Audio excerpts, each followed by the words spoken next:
ये कहानी है कोकून और तितली की। हम सभी जानते हैं कि एक सुंदर और रंग बिरंगी तितली एक छोटे साधारण से कीड़े से निकालती है।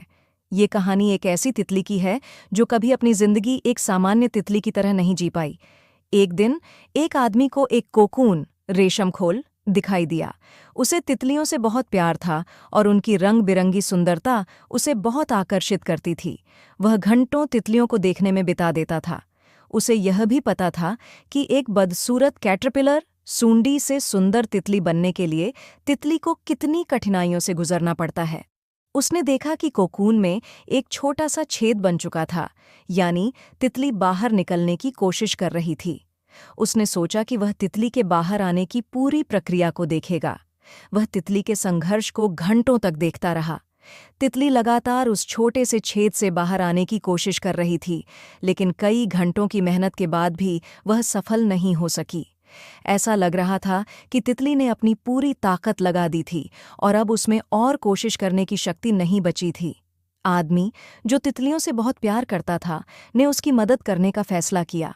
उसने कैंची ली और कोकून को थोड़ा बड़ा कर दिया ताकि तितली आसानी से बाहर आ सके। अब तितली बिना किसी संघर्ष के कोकून से बाहर आ गई, लेकिन तितली की हालत अजीब थी। उसका शरीर सूजा हुआ था और उसके पंख छोटे और कमजोर थे। आदमी बहुत खुश था कि उसने तितली को संघर्ष से बचा लिया।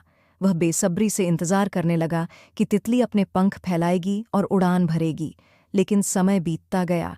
न तो तितली के पंख फैले और न ही उसका शरीर सामान्य हुआ।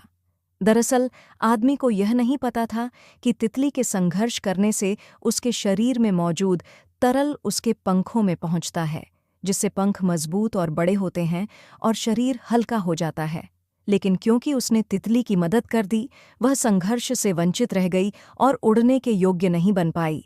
तितली अब बस जमीन पर ही रेंग सकती थी, लेकिन कभी उड़ नहीं पाई। यह कहानी हमें सिखाती है कि जीवन में संघर्ष बहुत जरूरी होते हैं।